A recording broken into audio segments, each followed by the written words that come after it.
Hello students, welcome to GATE Score Booster Series NAT and MSQ questions. Nowadays, the importance to numerical answer type as well as multiple select questions has increased, and from the past 2-3 years we have noticed the increase in numerical as well as multiple select questions.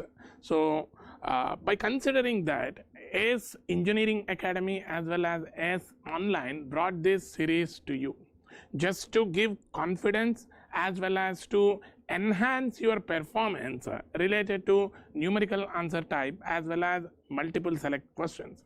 Because in a multiple choice question you can make a random guess. Of course, there is a negative marking and we may not dare to take a random guess, but sometimes we may do that because the probability of getting a correct answer would be at least 0.25, 1 by 4. Whereas in numerical answer type, it is strictly infinity, we don't know. And in multiple select questions, it is a very high value, that is 1 by 16. Of course, if you eliminate no answer and all correct options, then the probability would be at least 1 by 14. So getting that means giving a random guess is not an option in both the cases, right? So the answers as well as in numerical answer type as well as in multiple select type questions would be, that means you have to spend some time with the question and you need to thoroughly analyze the question, and each and every option needs to be analyzed. So in order to enhance your confidence towards these questions, numerical answer and MSQ type questions, we brought this series to you, right? So in today's session, I'm going to cover the machine learning related questions and the numerical answer type as well as multiple select questions. And some of the questions and some of the models we may have discussed in the class, but majority of the questions are prepared in such a way that by keeping the GATE paper pattern and the previous questions in mind, all these questions are prepared and designed. So without wasting our time, let us move on to the first question. The given question is from the topic support vector machines. Consider an SVM that uses the non-homogeneous polynomial kernel of degree 4. That is given as the kernel function of x comma z is equal to x transpose z plus 1 to the power 4, where x and z belongs to R3 space.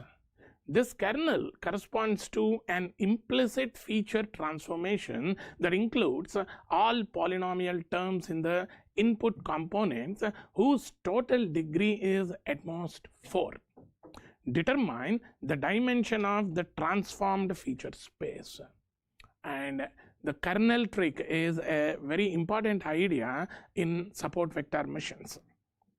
As far as the kernel, the polynomial as well as non-homogeneous polynomial kernels as well as in non-homogeneous polynomial kernels, if you consider the kernel, this is to take the data from lower dimension space to higher dimension space, where it is possible to get a hard margin separator for one class to another class.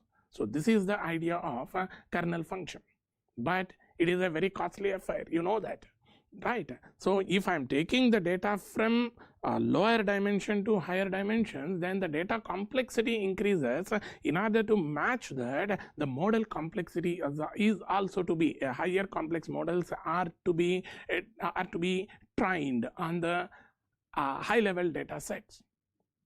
But the advantage is you can perfectly draw a separator, that is the hyperplane, from one class to another class. Here in the problem, it is given that a fourth order non-homogeneous polynomial kernel is applied on a three-dimensional feature space. So the input feature space is basically three-dimensional. The input feature space is three-dimensional feature space. So let us mention that point first. The input feature space, your input feature space is, I am representing with the number of features that it contains as n. So it contains three features, and the polynomial kernel, the non-homogeneous polynomial kernel function, the kernel function that is used here is given by the kernel that is taken on two different data points. You can call them as data points x comma z. Both are having three entries. Every feature vector associated with x and z contains three entries because it is input feature space is three-dimensional, and that function is given as x transpose z plus 1 whole power 4.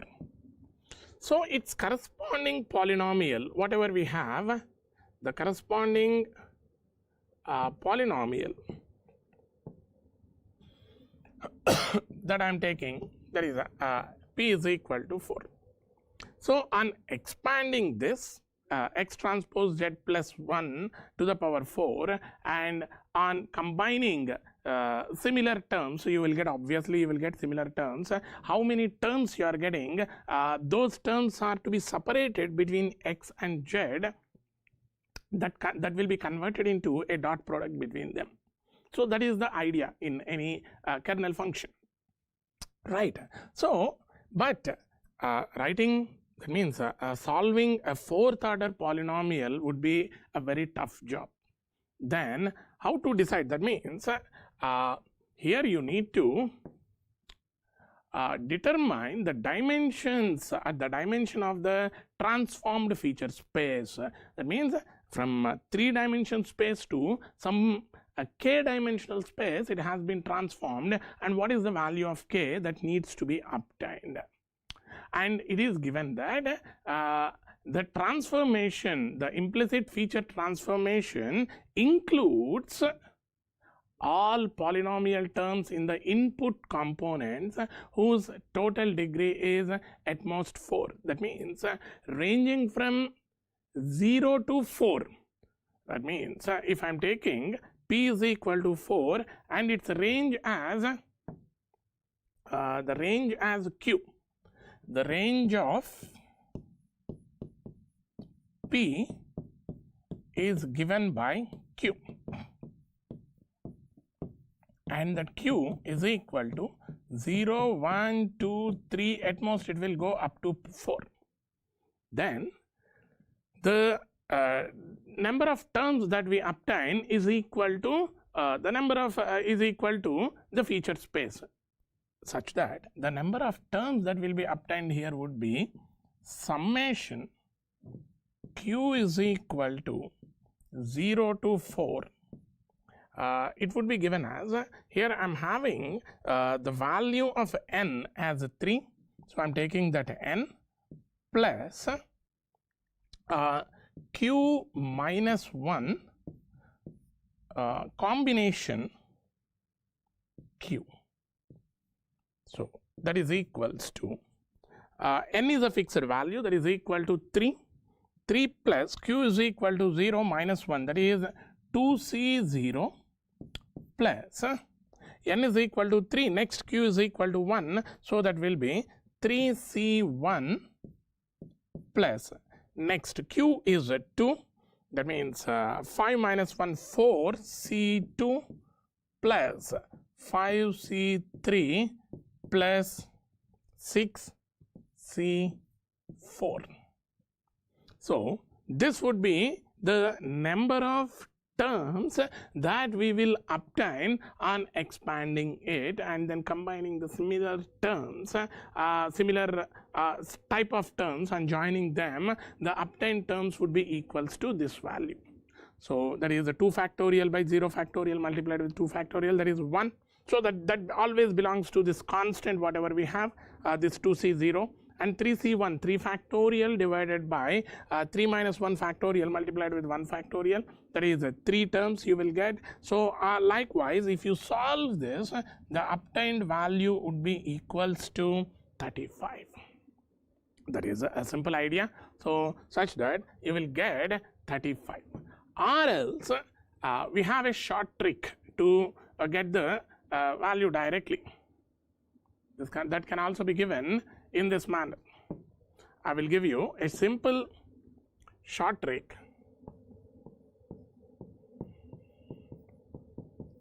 The number of terms can also be given as the number of terms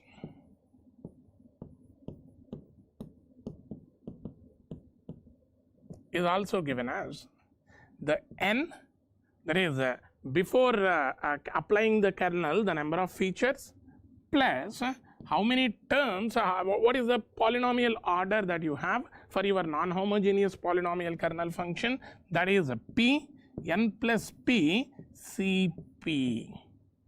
This also directly gives your value. So that is equals to, the value of n is 3 plus 4 c4, that is equal to 7c4. So what is the value of 7c4? So that is equal to 7 factorial by 7 minus 4 factorial multiplied with 4 factorial, that is 4 factorial multiplied with 3 factorial, that is 7 multiplied with 6 multiplied with 5 divided by 3 factorial. 3 factorial is 6. So after this 4 factorial will be cancelled with this 4 factorial. Let us knock off these 2 terms, and 3 factorial will be knocked off with the 6. So you are getting your answer as 35. So 35 is the correct answer, right?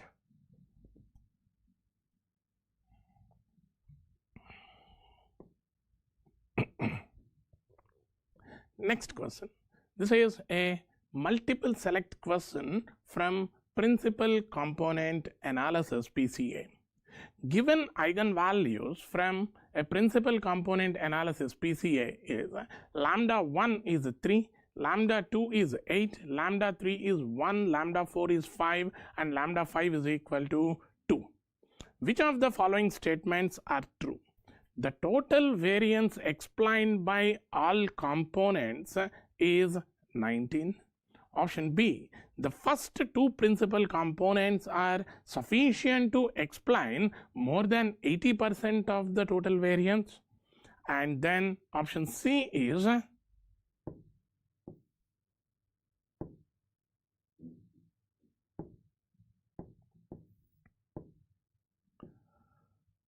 option C is at least 3 principal components are required to exceed 80% of the total variance, and option D, the first principal component lambda 1 explains the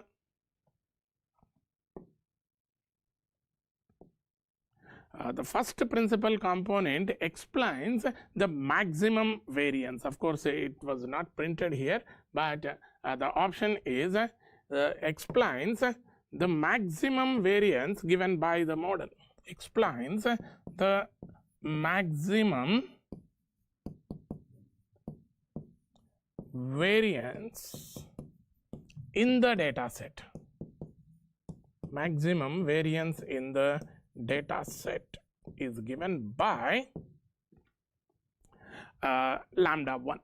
So these are the 4 options. So you need to check option by option. So in principal component analysis, 5 eigenvectors are given to us, and every eigenvector in PCA, every eigenvector gives some variance in the data set.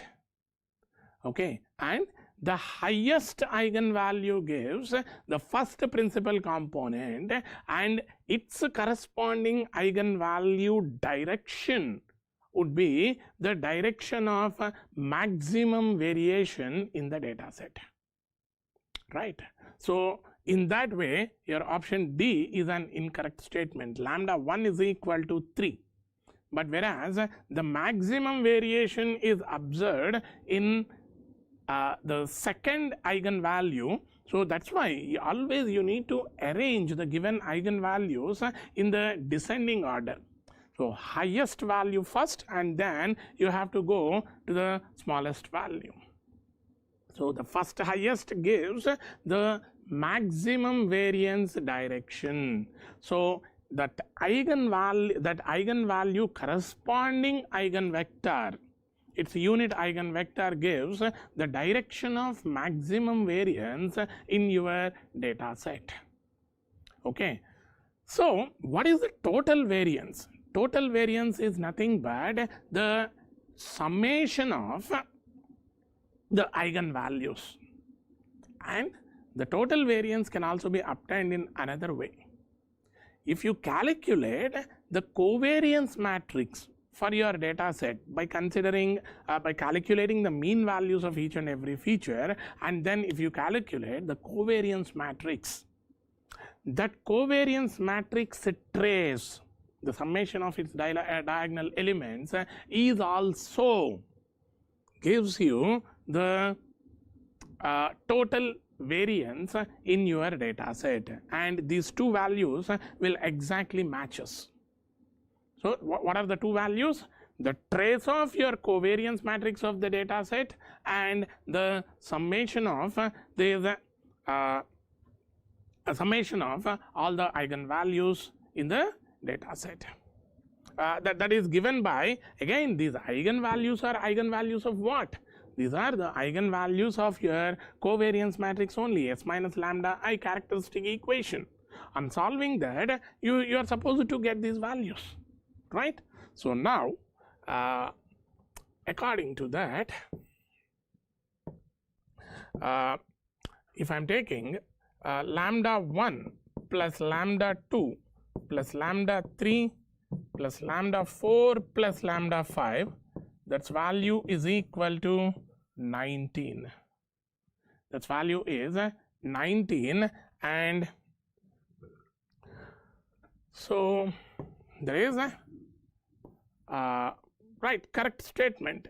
8 plus 3 plus 1, that is 12 plus 2 14 plus 5 19. So option A is a correct statement, and the first two principal components are sufficient to explain more than 80% of the total variance, right?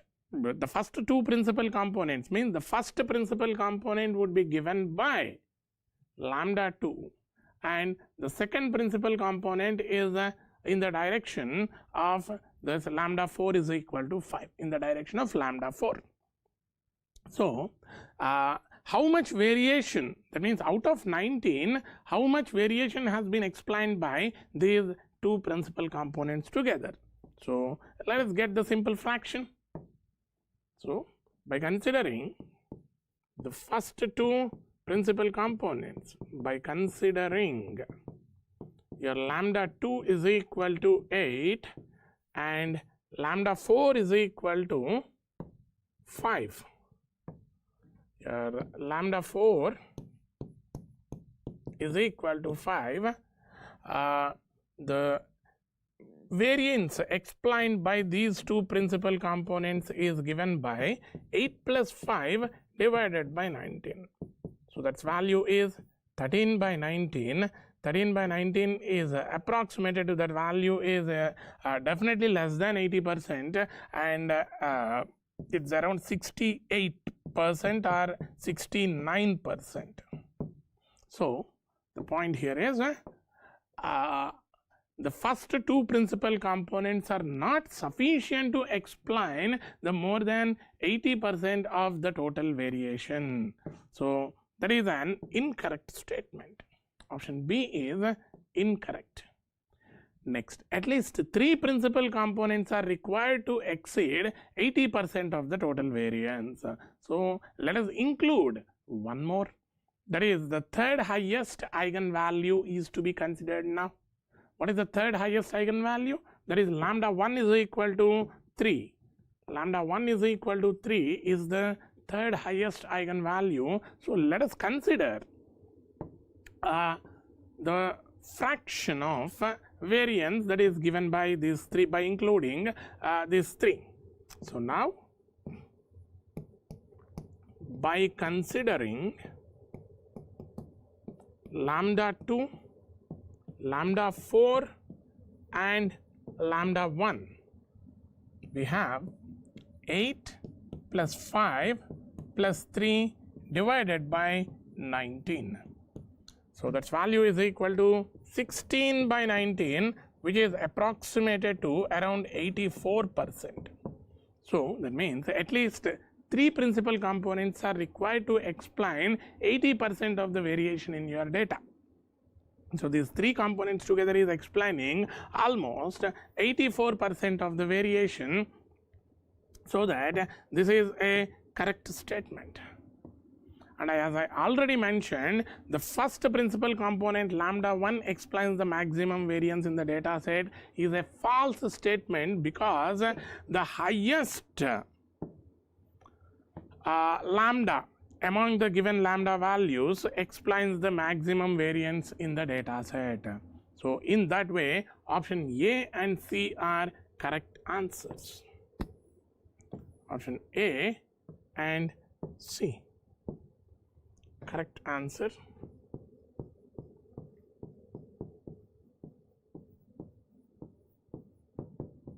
Option A and C.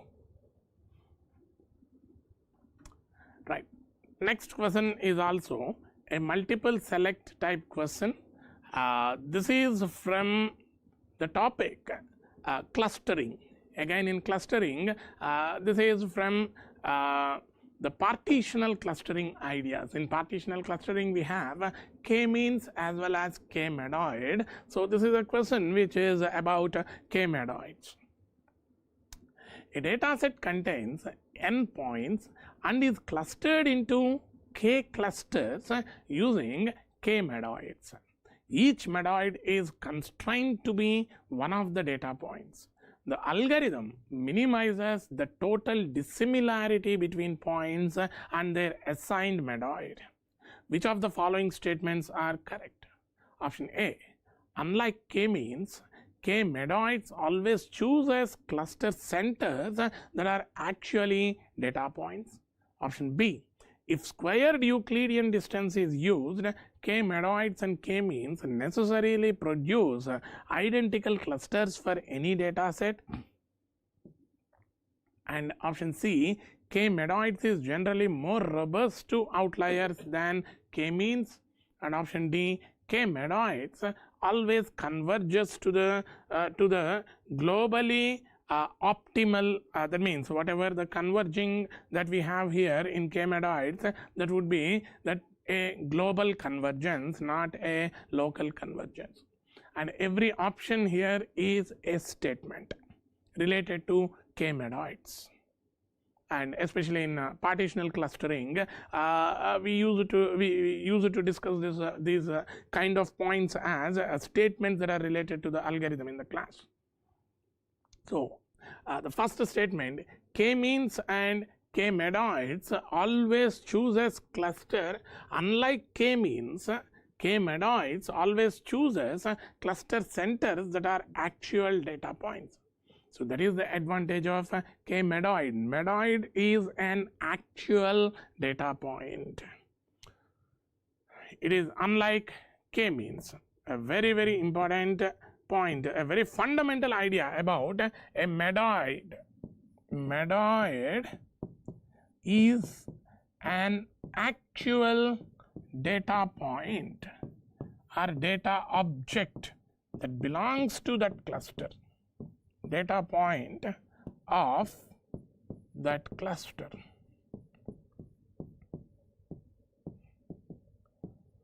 Right.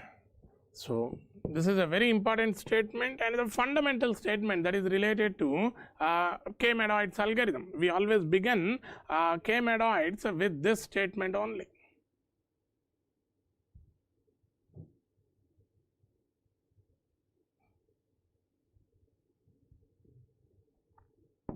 So, option A is a correct statement. Next, if squared Euclidean distance is used, K-Meadoids and K-means necessarily produce identical clusters for any data set. K-means and K-Meadoid will never give you the same identical clusters.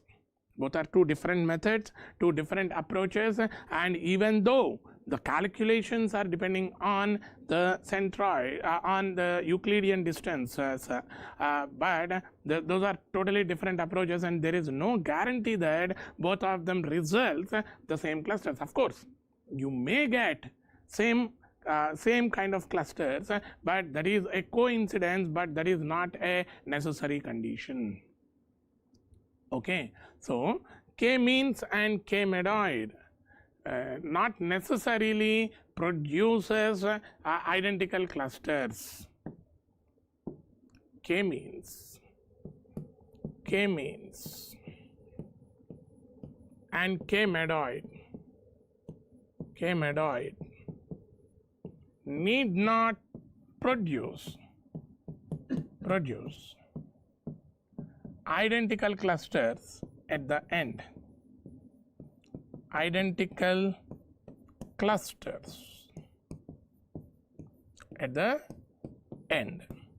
So option B is an incorrect statement, such that option B would be an incorrect statement. Next, K-Meadoid generally more robust to outliers than K-means. Right, this is a correct statement. If you are having outliers, then the mean in a cluster, then the mean value is very much affected by these outliers that are presenting outside the cluster. The outliers of the cluster will majorly influence your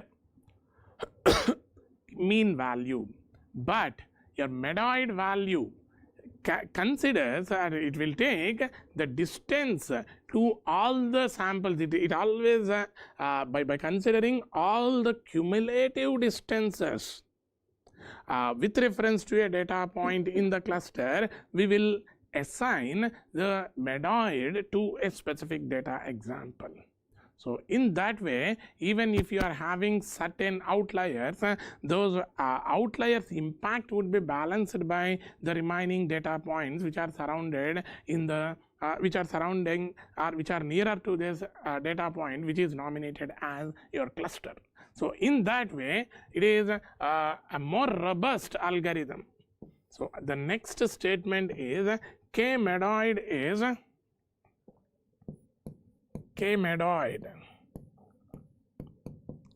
is more robust to outliers than K-means.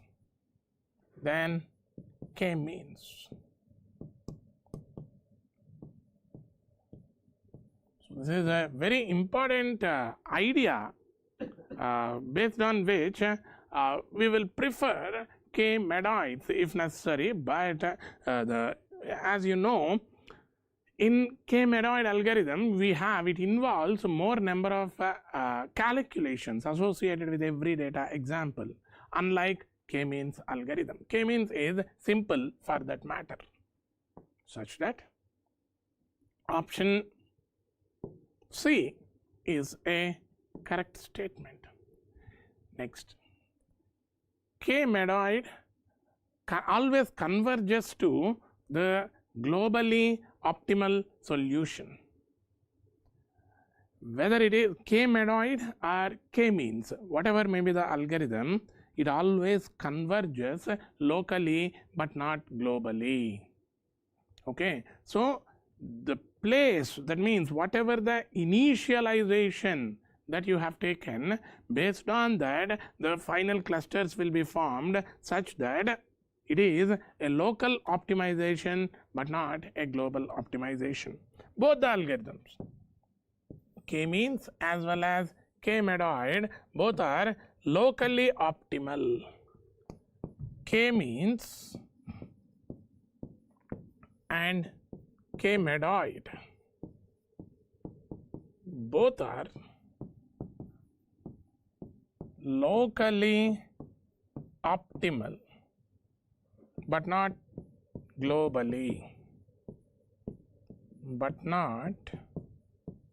globally, right, such that this is an incorrect statement. Option D is an incorrect statement. So what are the correct or true statements here among the four options? A and C. So option A and C are correct.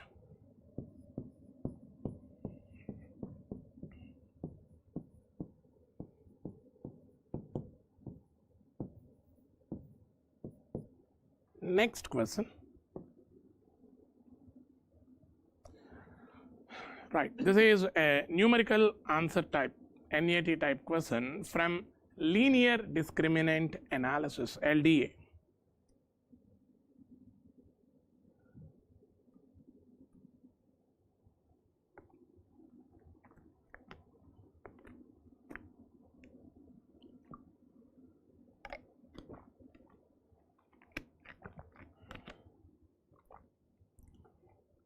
Right.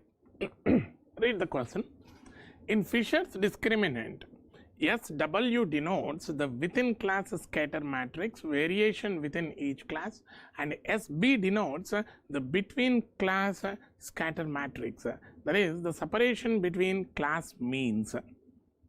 In this criteria, the eigenvector associated with lambda max gives the direction of maximum discriminative power. Given SW is equal to the matrix 2 0 0 1 and SB is equal to 8 4 4 2, compute the largest generalized eigenvalue lambda max for the matrix pair SB comma SW.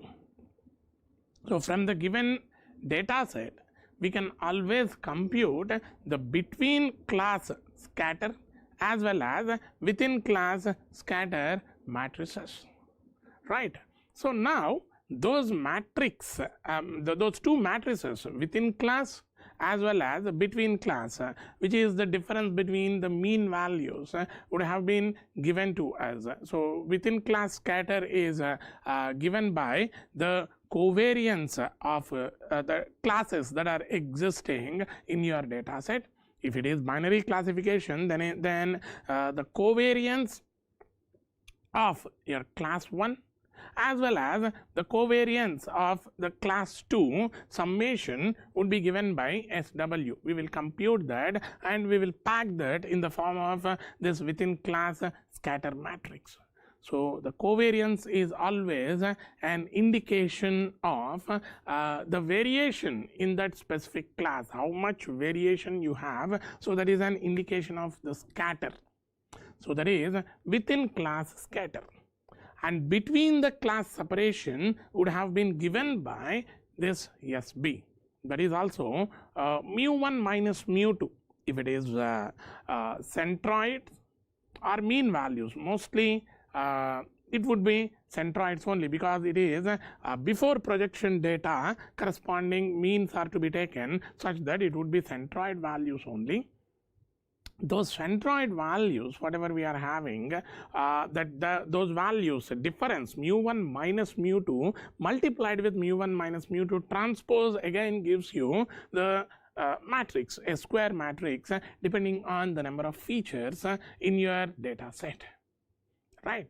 So that would be given by your SB. Now The used idea here is the function is Fisher's discriminant function. The objective function is converted into Fisher's discriminant function by using Fisher's discriminant function. The objective function is given as follows: by using Fisher's discriminant function, by using Fisher's discriminant function, the objective function, that is j of w, is given as argmax, that is your w, that is the best separator, the best hyperplane that is required for you for this maximization of the function, which is given by Fisher's discriminant function. That would be the W transpose SBW divided by W transpose SW multiplied with W. This is the popular Fisher's discriminant function, right? Now, on solving this function, on solving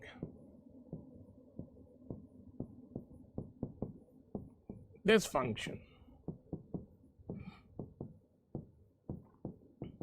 what you will get here is SW inverse multiplied with SB W star is equal to lambda W star. On solving Fisher's discriminant function, it's the resultant would be given like this: W star is the optimized W, optimized best separator or best hyperplane which separates one class with another class for maximization, for maximized function. Okay, so now according to this idea, this can also be written like this: SB W star is equal to SW lambda W star, and I am writing it in this way: SB minus SW lambda W star is equal to 0. Okay, because I need a W star, by using that, if I am considering that the is equal to condition is supposed to be satisfied by this expression, so whatever the W that I need here is supposed to be a non-zero plane. The W defines the weight vector associated with your best fit separator, right? Such that according to that, your SB 8442, now on substituting the values, 8442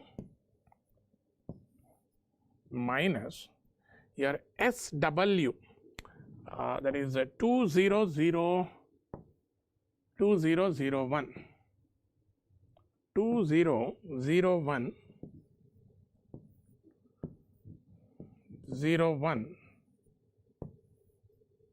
multiplied with lambda. Let us take its characteristic equation, that is equals to 0. You need to consider this.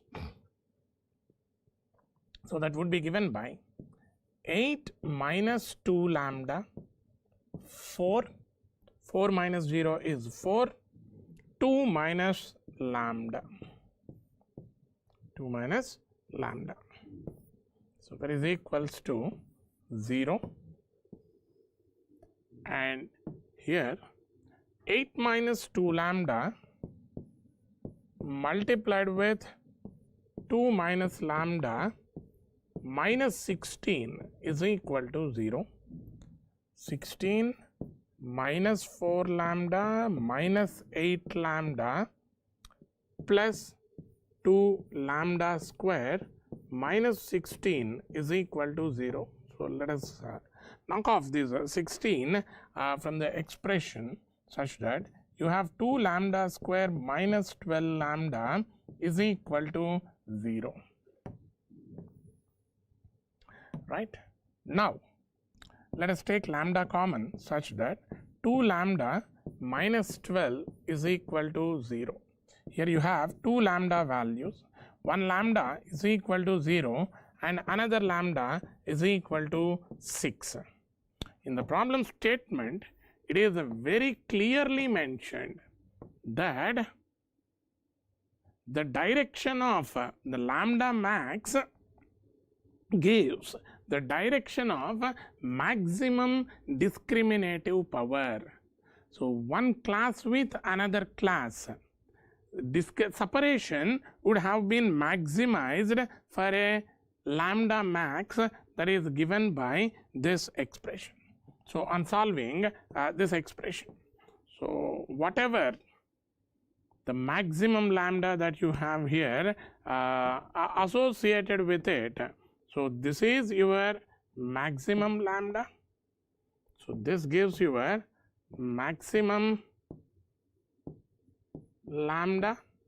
So, that is equal to 6 and it is having the maximum discriminative power from the Fisher's discriminant analysis, such that lambda maximum is equal to 6 is the correct answer.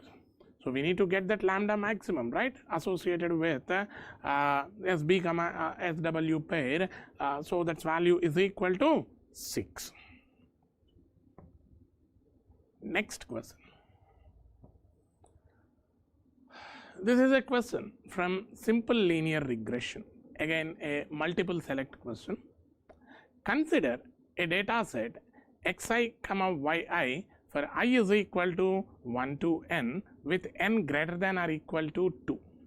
We fit the simple linear regression model with intercept yi is equal to beta naught plus beta 1 xi plus epsilon I using ordinary least squares method. Let beta naught hat, beta 1 hat be the ordinary least squares estimates and y hat I be the fitted values, and ei is equal to yi minus y hat I be the residuals, and x bar is equal to 1 by n summation I is equal to 1 to n xi, y bar is equal to 1 by n summation I is equal to 1 to n yi. Then which of the following statements are correct? Option A, summation I is equal to 1 to n ei is equal to 0. Option B, 1 by n summation I is equal to 1 to n xi minus x bar multiplied with ei is equal to 0. And option C,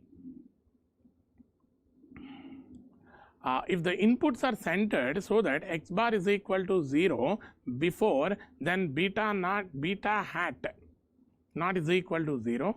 Option D, if instead we fit the model without intercept, that is yi is equal to beta 1 xi plus epsilon I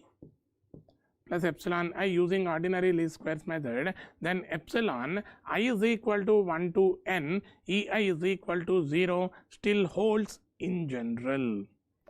So, actually though the question looks lengthy, it is a simple question.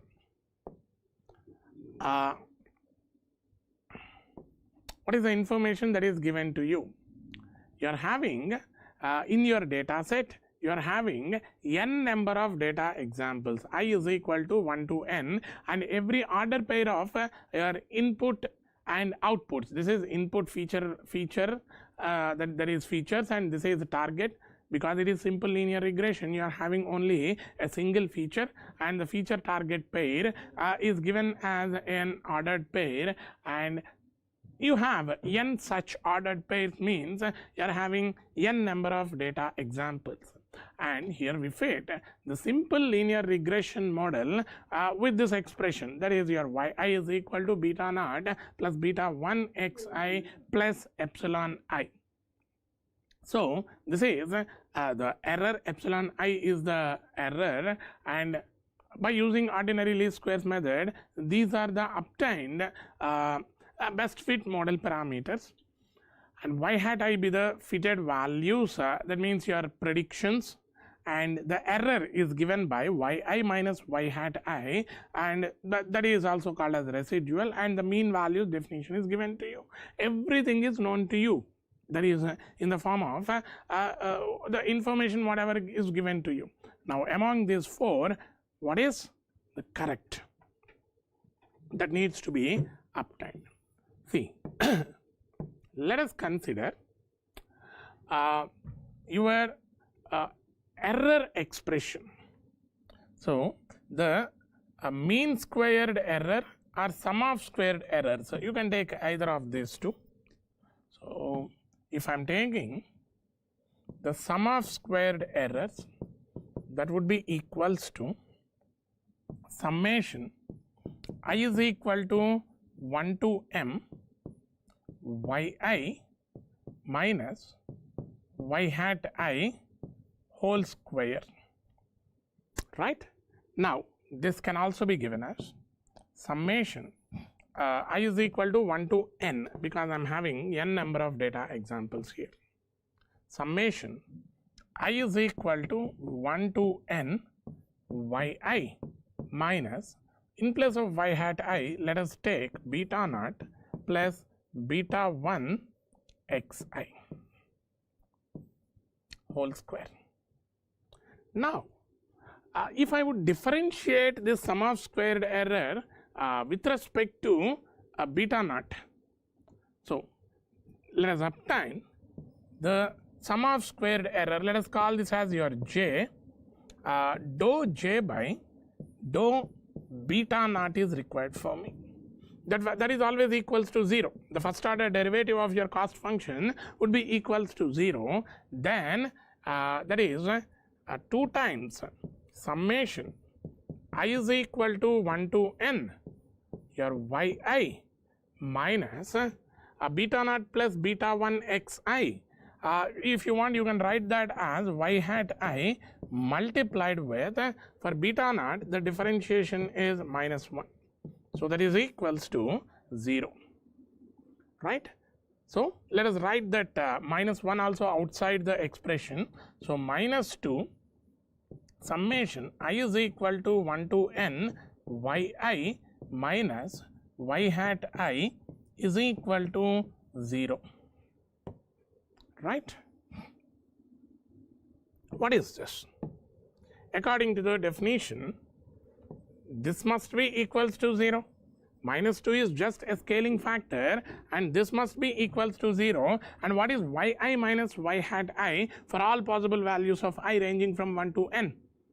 It is the error, such that is summation I is equal to 1 to n. This is your residual, that according to the definition. So ei is equal to 0. This is what mentioned in your option A. Therefore option A is a correct statement. So if I would differentiate the cost function with respect to beta naught, what we are getting? We are getting summation I is equal to 1 to n, ei is equal to the summation of all the residuals are equals to 0. So this is correct. And then 1 by n summation I is equal to 1 to n xi minus x bar multiplied with ei is equal to 0. So for that, what we will do is, let us differentiate just like here, let us differentiate the cost function with respect to beta 1.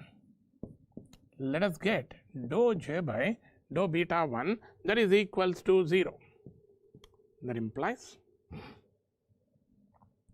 again the same function, summation I is equal to 1 to n yi minus beta naught plus beta 1 xi whole square. This is to be differentiated with respect to beta 1, such that it gives me again 2 times summation I is equal to 1 to n yi minus beta naught plus beta 1 xi, that could be written as y hat I, and the derivative of this function, in this function, this with respect to beta 1 gives xi with a negative sign, such that it would be minus xi. Minus xi is equal to 0, right? Now let us bring that 2 outside the function. Minus 2 times summation I is equal to 1 to n yi multiplied with xi minus anyway that negative sign is written outside, summation I is equal to 1 to n y hat I multiplied with xi is equal to 0.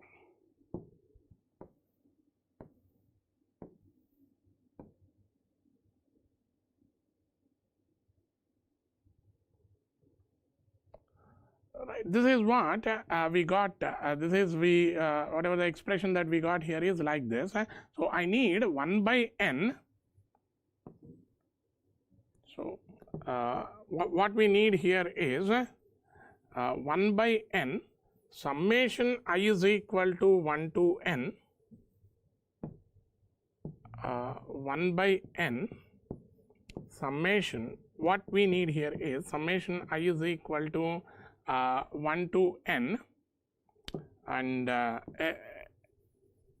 here again we can write yi minus y hat I as our residual. So according to that idea, this summation whatever I am having, summation I is equal to 1 to n ei multiplied with xi would be equals to 0. So this is the result, intermediate result that I got. This is the intermediate result that we got here. Now what we need in option B is 1 by n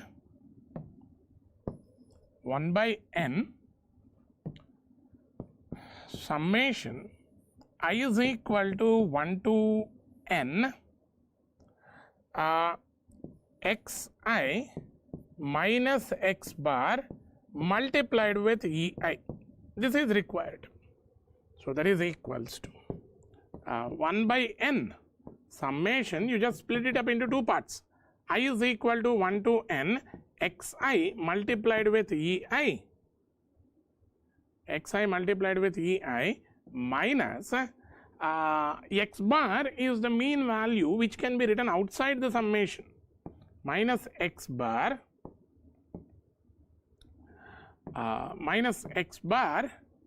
summation I is equal to 1 to n ei, right? So this term is this term such that it is 0, and already in our previous analysis we got this summation I is equal to 1 to n ei as 0. So this is also converted to a 0 value such that its value, whatever the desired value that we have, that is equals to 0. So this is equals to 0. So look at option B also. 1 by n summation I is equal to 1 to n xi minus x bar multiplied with ei is equals to 0 is also a correct statement. Next option C. If the inputs are centered so that x bar is equal to 0 before, then x bar is equal to 0 before, then beta naught is equal to 0. That means if the inputs are centered, that means if you consider the feature values and if you separate it from the mean value, then that is called mean centering, right? That means the mean value after mean centering, the obtained mean of that feature would be equals to 0. right? So if it is mean centered, if your feature is mean centered, then it is saying that option C is saying that your intercept beta naught is equal to 0. But beta naught hat is the result of ordinary least squares method. In ordinary least squares estimates, in OLS, in ordinary least squares method, what we can say here is beta naught hat is equal to, that is the optimized beta naught is equal to y bar minus beta 1 hat multiplied with x bar. It is, the data set is mean centered, that means x bar is equal to 0. Since x bar is equal to 0, your beta naught hat may be equals to y bar but not 0. It is equals to y bar. Your beta naught hat is equal to y bar but not 0, such that your option C is an incorrect statement. Option C is incorrect. Your beta naught hat would be equals to y bar if you mean center your data, but it is not equals to 0.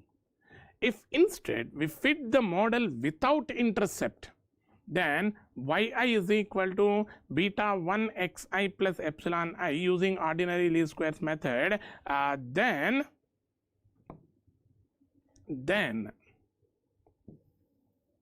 still this summation I is equal to 1 to n ei is equal to 0 holds in general. Your beta naught is equal to your beta naught is equal to 0 here. If instead of a model without beta naught, without intercept means you are having your model is passing through origin, right? Since the model is passing through origin, since your beta naught is equal to 0,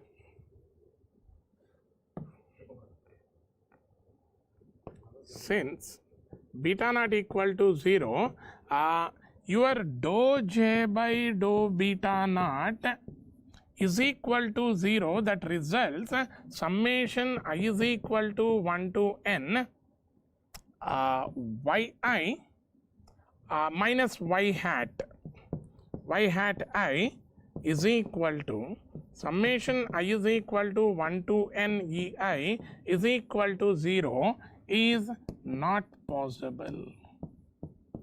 It is not possible in this case because there is no beta naught. If beta naught is there, then on differentiating your cost function with respect to beta naught, we are getting this. But beta naught itself is not there, such that the condition that holds good here would be the one that is related to this. Summation I is equal to 1 to n ei xi is equal to 0 holds good still. But summation I is equal to 1 to n ei is equal to 0 is not possible, such that option D is incorrect. If there is no beta naught, dou j by dou beta naught is not possible, such that summation I is equal to 1 to n ei is equal to 0 is not possible. So the correct answers are A as well as B. So A and B both are correct.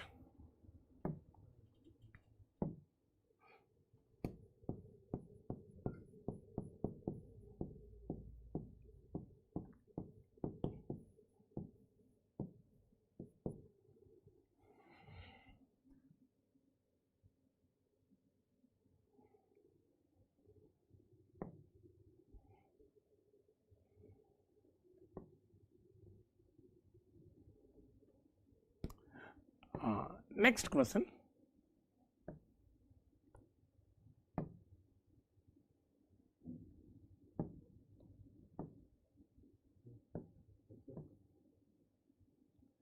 A fintech company uses a distance-weighted k-nearest neighbor classifier to decide whether a credit card transaction is fraud or legitimate. For a query transaction queue, its nearest neighbors in the training set using Euclidean distances are n1 0.5, n2 is 2, and n3 is 3, and their corresponding classes are given like this. The first associated with the first neighbor, it is a fraudulent transaction. For the next two neighbors, the transaction would be legitimate. The classifier uses k is equal to 3 and distance weighted voting with the weight for the neighbor I given by wi is equal to 1 by distance I square. Using distance weighted voting, compute the posterior probability that Q is fraud and round your answer to 2 decimal places. Okay, this is a question from distance weighted k nearest neighbors algorithm. Okay, usually we will study just k nearest neighbors algorithm. Depending on the majority voting, we will tell it belongs to a data examples. Corresponding class label will be predicted depending on the majority voting. But in distance weighted KNN, the weight associated with a specific class will also be participates in the decision making, and based on that your prediction may be altered.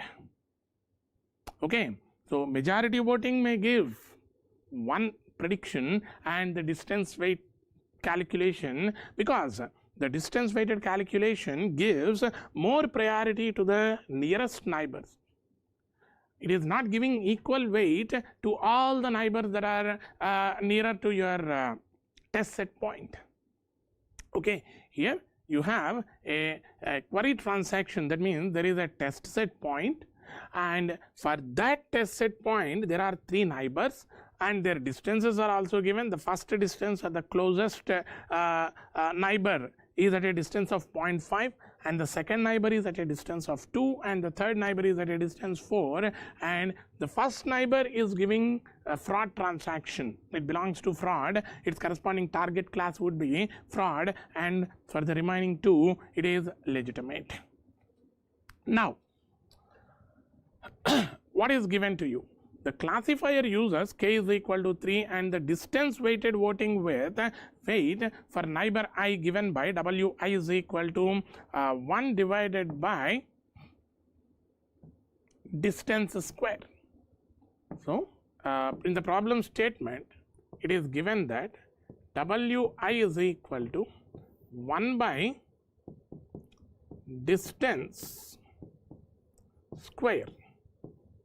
So let us consider the neighbor by neighbor, first neighbor, second neighbor and the third neighbor, and their distances are given to you as 0.5, 2 and 3, such that their corresponding weights are needed for me, wi, and this is distance. So this is for I equal to 1, I is equal to 2 and I is equal to 3. So 1 divided by 0.5 whole square is its corresponding weight. So that is 1 by 0.25, which is equals to 4. And its corresponding class label is fraudulent. So its corresponding class is fraudulent.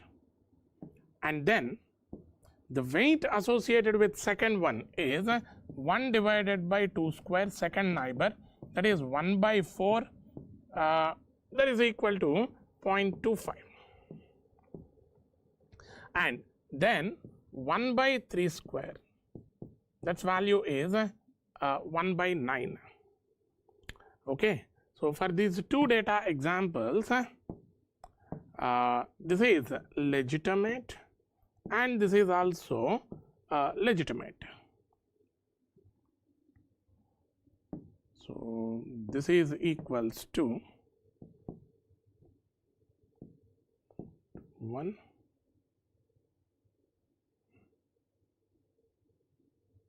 0.11 approximately. Correct? Now, what we need to obtain here is using distance weighted voting, compute the posterior probability that Q is fraud.